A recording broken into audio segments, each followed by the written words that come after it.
எல்லோருக்கும் வணக்கம். இது உங்கள் study with Dharshini YouTube channel. நம்ம அந்த வீடியோவில் 27 மார்ச் டுடே கரண்ட் அஃபேர்ஸ் வந்து பார்க்க போகிறோம். அதுக்கு முன்னாடி எஸ்டர்டே கரண்ட் அஃபேர்ஸ் வந்து ரிவிஷன் பார்த்துட்டு ஸ்டார்ட் பண்ணலாம். 26th March current affairs revisions. ஒவ்வொரு கொஷினுக்கும் ஆன்சர் வந்து கமெண்ட் பண்ணுங்கள். ஃபஸ்ட்டு கொஷின், இந்திய சுங்கத்துறையின் எண்ம அடையாளமாக விளங்கும் வலைதளம் எது? Answer ice gate. செபியின் முழு நேர உறுப்பினராக நியமிக்கப்பட்டுள்ளவர் யார்? Answer KV Ramanamurthy. உலக இலக்கியத்துக்கான வாழும் தமிழ் விருது எத்தனை கோடி பரிசுடன் வழங்கப்படும்? ஆன்சர் 1 கோடி. நுகர்வோர் பாதுகாப்பு சட்டம் எந்த ஆண்டு கொண்டு வரப்பட்டது? 1986. PNG என்பது dash. Answer piped natural case.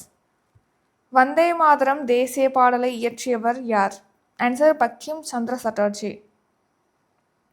நிதி மசோதா 2026 மக்களவையில் நிறைவேற்றப்பட்டதில் எத்தனை திருத்தங்கள் மேற்கொள்ளப்பட்டுள்ளன? ஆன்சர் 32 திருத்தங்கள். IVFRD திட்டம் எத்தனை ஆண்டுகளுக்கு நீட்டிக்கப்படுகிறது? Answer 5 years. மாற்றியமைக்கப்பட்ட உடான் திட்டம் எந்த ஆண்டு வரை செயல்படுத்தப்பட உள்ளது? Answer 2035 to 36. உலகின் சிறந்த பல்கலைக்கழகங்கள் பட்டியலில் தன்பாத் ISM பல்கலைக்கழகம் எத்தனையாவது இடத்தை பிடித்துள்ளது? ஆன்சர் 21வது இடம். ஆசிய கோப்பை வில்வித்தை போட்டியில் ரஜத் சௌஹான், ரிஷப் யாதவ், உதய் காம்போஜ் ஆகியோர் அடங்கிய இந்திய அணி டேஷ் பதக்கம் வென்றது? ஆன்சர் வெண்கலம். 27th March current affairs. Today current affairs. So current affairs பார்க்குறதுக்கு முன்னாடி புத்தருடைய ஒரு பொன்மொழி பார்த்துட்டு ஸ்டார்ட் பண்ணலாம். ஒரு கணத்தால் ஒரு நாளை மாற்ற முடியும், ஒரு நாளால் ஒரு வாழ்க்கையை மாற்ற முடியும், ஒரு வாழ்க்கையால் இந்த உலகையே மாற்ற முடியும். இதான் வந்து புத்தருடைய பொன்மொழி. அதாவது நீங்கள் ஒரு செகண்டில் எடுக்கக்கூடிய சரியான முடிவுனால உங்களுடைய அந்த நாள் ஃபுல்லாகவே மாறும். அதே மாதிரி ஒரு நாளில் நீங்கள் எடுக்கக்கூடிய செயல்கள் மூலமாக உங்கள் வாழ்க்கை அப்படிங்கிறது மாறும்.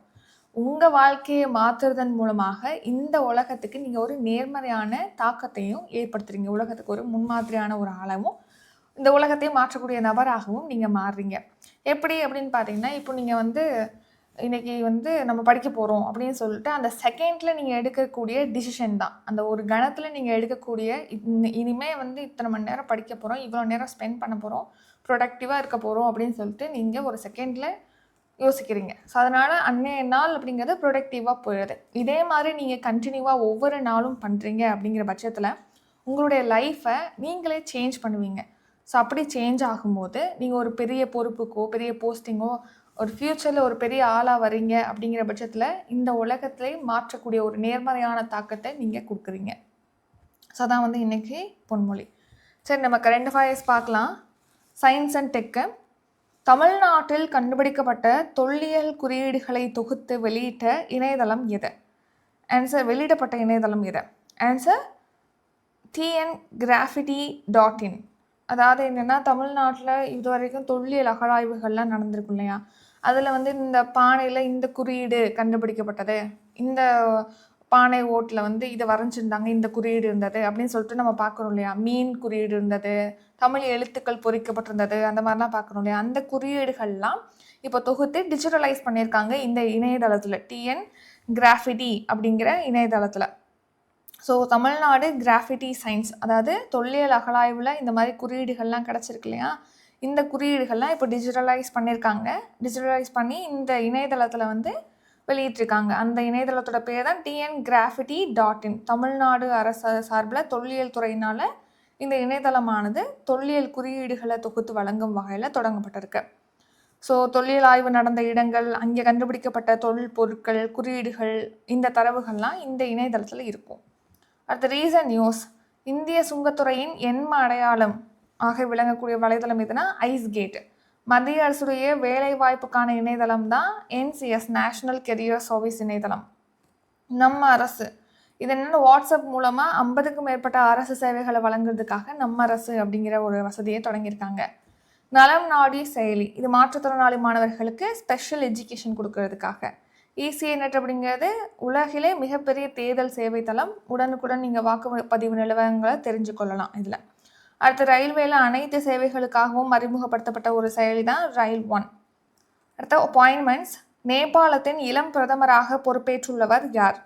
ஆன்சர் பாலேந்திர ஷா. இவருடைய ஏஜ் வந்து 35. ஸோ இவர் நேபாளத்தில் இப்போது நடைபெற்ற நாடாளுமன்ற தேர்தலில் வெற்றி பெற்றிருக்காரு. வெற்றி பெற்று இப்போது நேபாளத்துடைய பிரதமராக, அதுவும் இளம் பிரதமராக பொறுப்பேற்றிருக்காரு. இவர் ஒரு ரேப் பாடகரும் கூட. நேபாளத்தில் இப்போ ரீசெண்டாக போன வருஷம் வந்து இந்த கலவரம் அப்படின்னு சொல்லிட்டு பார்த்துருப்போம் இல்லையா? ஸோ அதை அடுத்து நடந்த எலெக்ஷனில் ராஷ்ட்ரிய சுதந்திர கட்சி வெற்றி பெற்றிருக்கு. அதில் வந்து மாதேஷ் பிராந்தியத்திலேருந்து பிரதமராகிறாரு பாலேந்திர ஷா என்பவர். இவர் தான் அந்த மாதேஷ் அப்படிங்கிற பிராந்தியத்திலேருந்து பிரதமராகக்கூடிய ஃபர்ஸ்ட் பர்சன். ராப் இசை பாடகர் இவர். Defence current fires. 800 கிலோமீட்டருக்கும் அதிகமான இலக்குகளை தாக்கி அளிக்கும் திறன் கொண்ட ஏவுகணை எது? ஆன்சர் பிரம்மோஸ். பிரம்மோஸ் அப்படிங்கிறது இந்தியா மற்றும் ரஷ்யா கூட்டு முயற்சினால் உருவாக்கப்பட்ட ஒளியை விட வேகமாக செல்லக்கூடிய சூப்பர்சோனிக் ஏவுகணை தான் இந்த பிரம்மோஸ் அப்படிங்கிறது. பிரம்மோஸ் ஏரோஸ்பேஸ் அப்படிங்கிற நிறுவனத்தினால இது தயாரிக்கப்படுகிறது.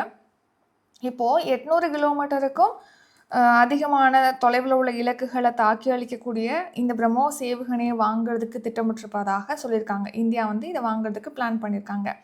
இந்தியாக்கிட்ட ஏற்கனவே 450 கிலோமீட்டர் ரேஞ்சில் உள்ள இலக்குகளை தாக்கி அளிக்கக்கூடிய ஏவுகணைகள் இருக்குது. ஆனால் இப்போ மேற்கு ஆசிய பிராந்தியத்தில் இப்போ தகராறு அப்படிங்கிறது நடந்துக்கிட்டு இருக்கு இல்லையா? ஸோ அதையொட்டி 800 கிலோமீட்டர் தொலைவிலான இலக்குகளை தாக்கக்கூடிய பிரம்மோஸை வாங்குறதுக்கு திட்டமிட்டிருக்காங்க. அடுத்து defence current affairs. Operation Urja Suraksha நடவடிக்கையை எந்த படை தொடங்கியுள்ளது? Answer Indian navy. இந்திய கடற்படை தான் ஆப்ரேஷன் ஊர்ஜா சுரக்ஷா அப்படிங்கிற ஒரு நடவடிக்கையை தொடங்கியிருக்காங்க. எதுக்காக அப்படின்னா எனர்ஜி வெசல்ஸை செக்யூர் பண்ணுறதுக்காக. இந்த ஹோர்மூஸ் நீரிணை வழியாக கச்சா எண்ணெய் அப்புறம் இந்த மாதிரி எரிவாயு கொண்டு வரக்கூடிய சரக்கு கப்பல்கள் இருக்கு இல்லையா, அதை பாதுகாப்பாக கொண்டு வருவதற்காக இந்த ஆப்ரேஷன் ஊர்ஜா சுரக்ஷா அப்படிங்கிற நடவடிக்கை இந்திய கடற்படை தொடங்கியிருக்கு. ஹோர்மூஸ் நீரிணையிலேருந்து நம்ம இந்தியாவுக்கு வரக்கூடிய சரக்கு கப்பல்களை பாதுகாக்கிறதுக்காக இந்த ஒரு முன்னெடுப்பு. Reason news. டித்வா புயலினால் பாதிக்கப்பட்ட இலங்கைக்கு நிவாரண உதவி வழங்க ஆப்ரேஷன் சாகர் பந்துவை வந்து ஸ்டார்ட் பண்ணாங்க இந்தியா. ஆப்ரேஷன் பிரம்மா அப்படிங்கிறது மியான்மருக்கு நிவாரண உதவிகளை வழங்குறதுக்காக ஸ்டார்ட் பண்ணியிருப்பாங்க. நிலநடுக்கத்தால் பாதிக்கப்பட்ட மியான்மருக்கு 85 டன் நிவாரண பொருட்களானது வழங்கியிருப்பாங்க. ஆப்ரேஷன் சத்பவ் இது யாகி புயலால் பாதிக்கப்பட்ட மியான்மர், லாவோஸ், வியட்நாம் நாடுகளுக்கு நிவாரண உதவி வழங்க தொடங்கப்பட்டது. ஆப்ரேஷன் சிந்தூர் வந்து பாகிஸ்தான் பயங்கரவாதிகள் காஷ்மீரில் பெஹல்காமில் அட்டாக் பண்ணியிருப்பாங்க. அதுக்கு பதிலடி கொடுக்கறதுக்காக தொடங்கினது தான் ஆப்ரேஷன் சிந்தூர். ஆப்ரேஷன் சிந்து இது வந்து ஈரான்லேருந்து இந்தியர்களை மீட்கிறதுக்காக ஸ்டார்ட் பண்ணியிருப்பாங்க. இஸ்ரேல் ஈரான் மீது அந்த ரிலேஷன்ஷிப் அப்படிங்கிறது நல்ல தாக்குதல் அப்படிங்கிறது நடந்துச்சு. ஸோ அதனால் அங்கே உள்ள இந்தியர்களை மீட்கணுங்கிறதுக்காக ஆப்ரேஷன் சிந்து. ஆப்ரேஷன் இந்திராவதி வந்து ஹைட்டியில் உள்நாட்டு கலவரமானது நடந்தது. அங்கே உள்ள இந்தியர்களை மீட்கிறதுக்காக இந்த ஆப்ரேஷன் இந்திராவதி.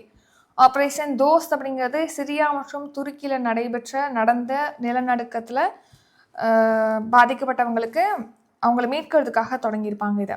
ஆப்ரேஷன் கருணா மியான்மரில் பார்த்தீங்கன்னா மோக்கா புயல் ஏற்பட்டிருக்கும். ஸோ அந்த டைமில் மியான்மருக்கு வந்து ஹெல்ப் பண்ணுறதுக்காக ஸ்டார்ட் பண்ணியிருப்பாங்க. மோக்கா புயலுக்கு பெயர் வைத்த நாடு Yemen. Next index and report. உலக காற்று தர அறிக்கையின்படி உலக அளவில் மிகவும் மாசுபட்ட நாடுகளில் இந்தியா எத்தனையாவது இடத்தினை பிடித்துள்ளது? Answer 6th place. இப்போது ஐக்யூ ஏர் அப்படிங்கிற ஒரு நிறுவனம் பார்த்திங்கன்னா காற்று தரவரிசையை ரிலீஸ் பண்ணியிருக்காங்க. உலக அளவில் ஏர் குவாலிட்டி ரிப்போர்ட்டை வந்து ரிலீஸ் பண்ணியிருக்காங்க.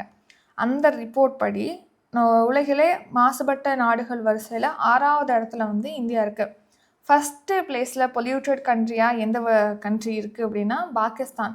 ஏர் குவாலிட்டி இண்டெக்ஸில் பார்த்திங்கன்னா 159 புள்ளிகளை பெற்றிருக்கு. பங்களாதேஷ் வந்து அதுக்கடுத்து 2nd place, Tajikistan 3rd, chat வந்து 4th, அடுத்து காங்கோ குடியரசு பார்த்திங்கன்னா 5th பிளேஸு. நம்ம இந்தியா 6வது இடத்துல இருக்குது. 2025ஆம் ஆண்டுக்கான உலக காற்று தர அறிக்கையை ஐக்யூ ஏர் வந்து ரிலீஸ் பண்ணியிருக்காங்க. அதில் மாசுபட்ட நாடுகள் வரிசையில் 6வது இடத்துல இந்தியா இருக்குது. அதுக்கடுத்து சிட்டிஸ் பார்த்தோம் அப்படின்னா ரொம்ப மாசுபட்ட நகரமாக உத்தரப்பிரதேச மாநிலத்தில் உள்ள லோனி நகரம் ஃபஸ்ட்டு பிளேஸில் இருக்குது. 4th பிளேஸில் டெல்லி இருக்குது.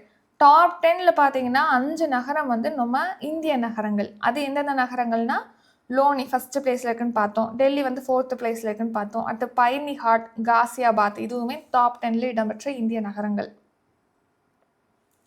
அடுத்து இண்டெக்ஸ் அண்ட் ரிப்போர்ட். உலக அளவில் எண்ணெய் சுத்திகரிப்பில் எத்தனையாவது பெரிய நாடாக இந்தியா உள்ளது? Answer 4th. So oil refining capacity, அதாவது உலக அளவில் எண்ணெய் சுத்திகரிப்பு செய்கிறதுல பார்த்தீங்கன்னா இந்தியா வந்து 4th, 4வது பெரிய நாடாக இருக்கு. அது என்ன ஆயில் ரீஃபைனிங் அப்படின்னு கேட்டிங்கன்னா, கச்சா எண்ணெய் வெளிநாடுகள்லேருந்து இறக்குமதி செய்கிறோம். அந்த கச்சா எண்ணெயை இங்கே வந்து சில ப்ராசஸ் மூலமாக சுத்திகரித்து பெட்ரோல், டீசல், மண்ணெண்ணெய் இந்த மாதிரி பெட்ரோலிய பொருட்களாக நம்ம மாற்றுறோம். ஸோ அந்த மாதிரி ஆயிலை சுத்திகரிக்கிறதுல, கச்சா எண்ணெய் சுத்திகரிப்பில் உலக அளவில் 4th பிளேஸில் நம்ம இந்தியா இருக்கு. அடுத்து இந்த மாதிரி நம்ம சுத்திகரித்த பெட்ரோலிய பொருட்கள் இருக்கு இல்லையா, பெட்ரோல், டீசல், மண்ணெண்ணெய், தார், ஃபைனலாக தார் கிடைக்கும். இந்த மாதிரி பெட்ரோலிய பொருட்கள்லாம் நமக்கு கிடைக்கிது இல்லையா, அந்த பெட்ரோலிய பொருட்களை வெளிநாடுகளுக்கு ஏற்றுமதி செய்யறதுல 5வது பெரிய நாடாக நம்ம இந்தியா இருக்கு. ஸோ நெக்ஸ்ட்டு இப்போது ஹோர்மோஸ் நீரிணை மூடப்பட்டிருக்கு அப்படிங்கிற சுச்சுவேஷனில் நமக்கு நெக்ஸ்ட்டு 60 டேஸ்க்கு தேவையான எரிபொருட்கள் அப்படிங்கிறது ரிசர்வ் பண்ணி இருக்குது, கையிருப்பில் இருக்குது அப்படின்னு சொல்லிட்டு தெரிவிச்சிருக்காங்க. ஸோ எப்படிலாம் இருக்குது அப்படின்னு பார்த்தீங்கன்னா, கச்சா எண்ணெயாகவே ரிசர்வ் வச்சுருக்காங்க. அப்புறம் அதை சுத்திகரித்து பெட்ரோலிய பொருட்களாக இருப்பு வச்சுருக்காங்க. அடுத்து பூமிக்கு அடியிலையும் அவசர கால டைமில், இந்த மாதிரி டைம்லலாம் நமக்கு தேவைப்படும் இல்லையா, அதுக்காக பூமிக்கு அடியிலையுமே இருப்பு வச்சுருப்பாங்க. அந்த மாதிரி உத்திசார் கையிருப்புகள் பூமிக்கு அடியிலையும் இருக்குது. இந்த மாதிரி நமக்கு 60 டேஸ்க்கு தேவையான எரிபொருட்கள் கையிருப்பில் இருக்குது அப்படின்னு சொல்லியிருக்காங்க. எல்பிஜி சமையல் எரிவாயு பொறுத்த வரைக்கும் அதோட உற்பத்தியை 40% இன்க்ரீஸ் பண்ணியிருக்கதா சொல்லியிருக்காங்க. ஸோ இப்போது 50,000 டன்களாக நம்மளுடைய உற்பத்தி அதிகரிச்சிருக்கு. ஒரு நாளைக்கு நமக்கு 80,000 டன் எல்பிஜி அப்படிங்கிறது தேவைப்படுது. அதில் 60%க்கும் மேலே, அதாவது 50,000 டன்கள் வந்து நம்ம நாட்டிலே உற்பத்தி செய்யப்படுது. இறக்குமதி அப்படிங்கிறது 30,000 டன் வந்து இறக்குமதி தேவையானது இருக்குது. அடுத்து ரீசன் நியூஸ், ஊழல் மிகுந்த நாடுகள் தரவரிசையில் இந்தியா 91வது இடம். அடுத்து நிதி ஆயோக்குடைய ஏற்றுமதி தயார் நிலை குறியீட்டில் தமிழ்நாடு 2ஆம் இடம். ஆசிய உற்பத்தி குறியீட்டில் இந்தியா 6th பிளேஸு. அடுத்து ஹாப்பினஸ் இண்டெக்ஸில் இந்தியா எத்தனையாவது இடத்த பிடிச்சிருக்கு? இதுக்கான ஆன்சரை கமெண்ட் பண்ணுங்கள். இது உங்களுக்கான கொஸ்டின். சமிட்டு G7 நாடுகளின் உச்சி மாநாடு 2026 எங்கு நடைபெற உள்ளது? Answer France. G7 அப்படின்னா குரூப் ஆஃப் 7 அப்படின்னு பார்ப்போம். அதாவது பார்த்திங்கன்னா வளர்ச்சி அடைந்த 7 நாடுகளுடைய கூட்டமைப்பு தான் இந்த G7, குரூப் ஆஃப் 7. அதுதான் ஷார்ட்டாக G7 அப்படின்னு சொல்கிறோம். இந்த 7 நாடுகள் பங்கேற்கக்கூடிய மாநாடு அப்படிங்கிறது இந்த வருஷம் ஃப்ரான்ஸில் நடக்க போகுது. 7 நாடுகள் சொல்கிறோம் இல்லையா, அது என்னென்னா Canada, France, Germany, Italy, Japan, அப்புறம் யுனைடெட் கிங்டம், யுனைடெட் ஸ்டேட்ஸ். இந்த 7 நாடுகளுடைய கொண்ட கூட்டமைப்பு தான் இந்த குரூப் ஆஃப் 7, G7 அப்படிங்கிறது. ஜூனில் மாநாடு நடக்க போகுது. அந்த மாநாட்டுக்கு இந்தியாவுக்கு வந்து பங்கேற்கிறதுக்கு அழைப்பு விடுத்திருக்காங்க. அந்த மெம்பர் கண்ட்ரிஸ் 7 நாடுகள் இங்கே கொடுத்துருக்கோம்: Canada, America, France, Italy, Japan, Germany, Britain. அடுத்து நேஷனல் கரண்ட் அஃபேர்ஸ், தபால் வாக்கு கோரி விண்ணப்பிக்கும் தேர்தல் ஆவணம் எது? ஆன்சர் ஃபார்ம் 12D, படிவம் 12D பயன்படுத்தி நீங்கள் தபால் வாக்கு வேணும் அப்படின்னா அதுக்கு அந்த தபால் வாக்கு கோரி விண்ணப்பிக்கலாம் ஃபார்ம் 12Dயை யூஸ் பண்ணி. யாரெல்லாம் ஃபார்ம் 12Dயை யூஸ் பண்ணி தபால் வாக்களிக்கிறதுக்கு விண்ணப்பிக்கலாம் அப்படின்னு கேட்டால், பர்சன்ஸ் வித் டிசபிலிட்டிஸ், அதாவது மாற்றுத்திறனாளிகள், அப்புறம் 85 வயதுக்கு மேற்பட்ட சீனியர் சிட்டிசன்ஸ், மூத்த குடிமக்கள், அப்புறம் இந்த எலெக்ஷன் வேலையில் ஈடுபடக்கூடிய ஆஃபீஸர்ஸ், அப்புறம் மீடியா பர்சனல். அந்த எலெக்ஷன் டைமில் பார்த்திங்கன்னா மீடியாவில் ஒர்க் பண்ணுவாங்க இல்லையா, அவங்க. இந்த 4 வகையான பீப்புள்ஸ் வந்து ஃபார்ம் 12Dயை யூஸ் பண்ணி தபால் வாக்குக்கு அவங்க அனுமதி கோர முடியும். 12D ஃபார்மை யூஸ் பண்ணலாம். ஸோ இப்போ எதுக்காக இந்த ஃபார்ம் 12D பற்றி பார்க்குறோன்னா, இப்போ எலெக்ஷன் டைமில் வந்து ஒர்க் பண்ணுவாங்க இல்லையா, டீச்சர்ஸ், அது சம்மந்தமான ஆஃபீஸர்ஸ்லாம் ஒர்க் பண்ணுவாங்க. ஸோ அவங்களுக்கு வந்து ஓட் பண்ணணும் இல்லையா. ஸோ எலெக்ஷனுக்கு முன்னாடியே, கொஞ்சம் நாளைக்கு முன்னாடியே பார்த்திங்கன்னா அவங்க இப்போ வெளி மாவட்டங்களில் ஒர்க் பண்ணிக்கிட்டு இருப்பாங்க. அந்த எந்த மாவட்டத்தில் இருக்காங்களோ அங்கே வந்து மாவட்ட அலுவலகத்திலே பார்த்திங்கன்னா என்ன பண்ணலாம், அவங்களுடைய வாக்கை வந்து வழங்க முடியும். எந்த கட்சிக்கு கொடுக்கணுமோ ஓட் பண்ணலாம், தபால் வாக்கு மூலமாக ஓட் பண்ணலாம். அந்த ஓட் அப்படிங்கிறது பார்த்திங்கன்னா சம்மந்தப்பட்ட நபர் எந்த மாவட்டத்தை சேர்ந்தவங்களோ, எந்த தொகுதியை சேர்ந்தவங்களோ அங்கே கொண்டு போய் அங்கே வாக்கு எண்ணுறப்ப இந்த தபால் வாக்குகளை கவுண்டிங்க்கு எடுத்துக்குவாங்க. அப்படி தான் இருந்தது. இப்போ புதிய நடைமுறை அப்படிங்கிறது கொண்டு வந்திருக்காங்க தபால் வாக்கு அளிக்கிறவங்களுக்கு, இந்த ஆஃபீஸர்ஸ்க்கெலாம்.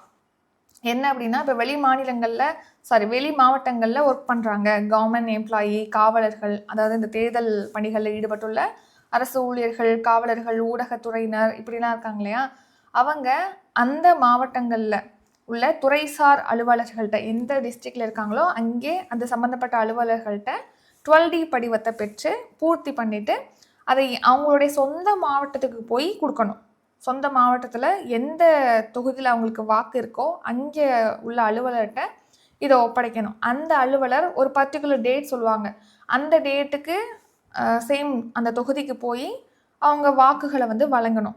ஸோ இப்போது 2 நாள் அலைச்சல் மாதிரி இவங்களுக்கு ஆயிடுது. ஃபார்ம் 12Dயை கொடுக்கறதுக்கு ஒரு தடவையும் அடுத்து வாக்களிக்கிறதுக்கு ஒரு தடவையும் சொல்லிட்டு அவங்க 2 தடவை வந்து அலையிற மாதிரி இருக்குது. ஸோ இந்த அலைச்சல் காரணமாக இந்த அலுவலர்கள் வாக்களிக்கிறதுல சிரமம் அப்படிங்கிறது ஏற்பட்டிருப்பதா சொல்லியிருக்காங்க. ஸோ அதனால தான் அதை பற்றி பார்க்குறோம். தபால் வாக்களிப்பதில் கொண்டு வரப்பட்டுள்ள புதிய விதிகளால் தேர்தல் பணிகளில் ஈடுபட இருக்கக்கூடிய 8 லட்சம் பேருடைய வாக்குகளானது பாதிக்கப்படும் அபாயமானது ஏற்பட்டிருக்கு அப்படின்னு சொல்லி இப்போ நியூஸில் இருக்குது. அதனால் நம்ம பார்க்குறோம். அடுத்து world and international current affairs. Iran கீழ்கண்ட எந்த நட்பு நாடுகளின் கப்பல்கள் ஹோர்மூஸ் நீரிணையை கடக்க அனுமதி அளித்துள்ளது? ஆன்சர் ஆப்ஷன் பி, இந்தியா, சீனா, பாகிஸ்தான், இதோடு சேர்ந்து ரஷ்யா, அப்புறம் ஈராக்.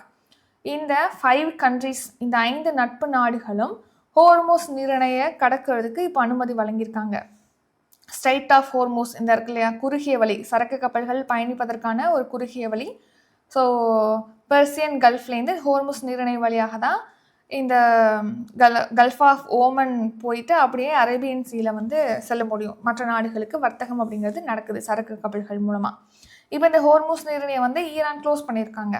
அதாவது ஏவுகணை தாக்குதல் நடத்துறது, ட்ரோன் தாக்குதல் நடத்துறது, கன்னி வெடிகள் மூலமாக தாக்குதல் நடத்துறதன் மூலமாக இந்த வழியாக சரக்கு கப்பல்கள் பயணிக்கிறதுல அபாயம் ஏற்பட்டிருக்கு. அதனால் பயணிக்காமல் ஸ்டாப் ஆகியிருக்கு. ஸோ இப்போது 5 கண்ட்ரிஸ் மட்டும் ஹோர்மூஸ் நீரிணை வழியாக பயணிக்கிறதுக்கு அனுமதி அளிச்சிருக்காங்க ஈரான். அந்த 5 நாடுகள், நட்பு நாடுகள் என்னென்ன அப்படின்னா நம்ம இந்தியா, அப்புறம் Russia, China, Pakistan, Iraq. Next important day, உலக நாடக தினம் எந்த நாளில் கொண்டாடப்படுகிறது? Answer March 27.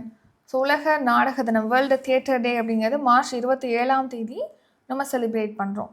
ஸோ நாடகம் குறித்த விழிப்புணர்வு மக்கள்கிட்ட ஏற்படுத்துறதுக்காகவும் அது சார்ந்த கலைஞர்களுக்கு வந்து ஊக்கம் அளிக்கும் வகையிலையும் இந்த டே வந்து செலிப்ரேட் பண்ணுறோம் மார்ச் 27. 1961 சர்வதேச நாடக கழகம் சார்பில் தான் இது தொடங்கப்பட்டிருக்கு.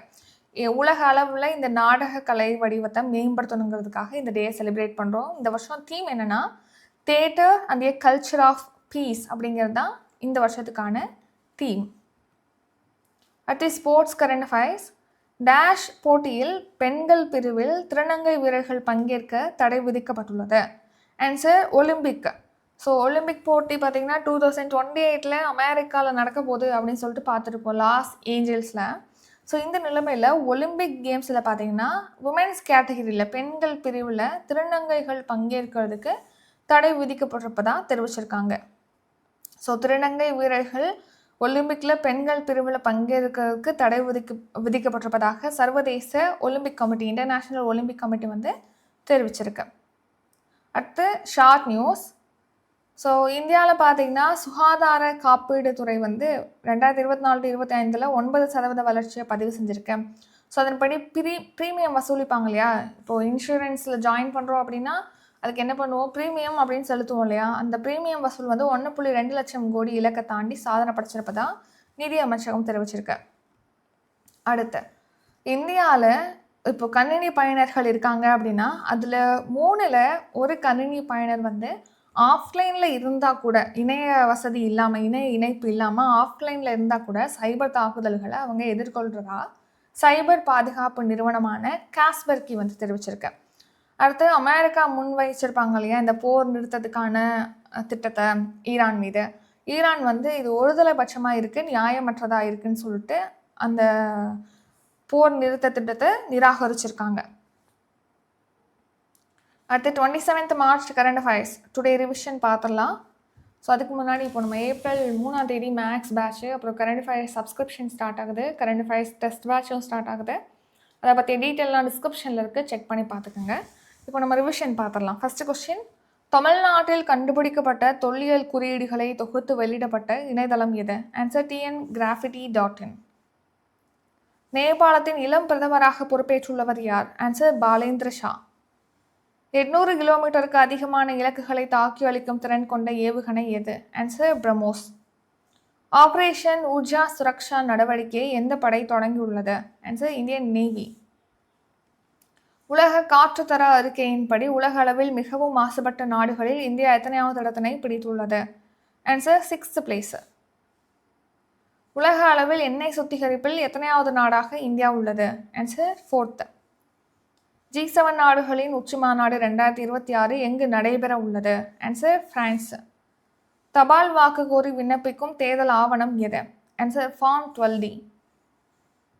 ஈரான் கீழ்கண்ட எந்த நட்பு நாடுகளின் கப்பல்கள் ஹோர்முஸ் நீரிணை கடக்க அனுமதி அளித்துள்ளது?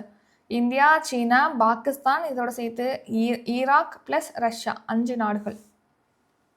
உலக நாடக தினம் எந்த நாளில் கொண்டாடப்படுகிறது? மார்ச் 27. டேஷ் போட்டியில் பெண்கள் பிரிவில் திருநங்கை வீரர்கள் பங்கேற்க தடை விதிக்கப்பட்டுள்ளது? ஆன்சர் ஒலிம்பிக் போட்டிகள். இத்துடன் இன்றைக்கான கரண்ட் அஃபேர்ஸ் வீடியோ நிறைவடைகிறது. இந்த வீடியோ உங்களுக்கு பிடிச்சிருந்தா லைக் பண்ணுங்கள், ஷேர் பண்ணுங்கள். நம்ம சேனலை நீங்கள் இன்னும் சப்ஸ்கிரைப் பண்ணலன்னா மறக்காமல் சப்ஸ்கிரைப் பண்ணிக்கோங்க. நன்றி, வணக்கம்.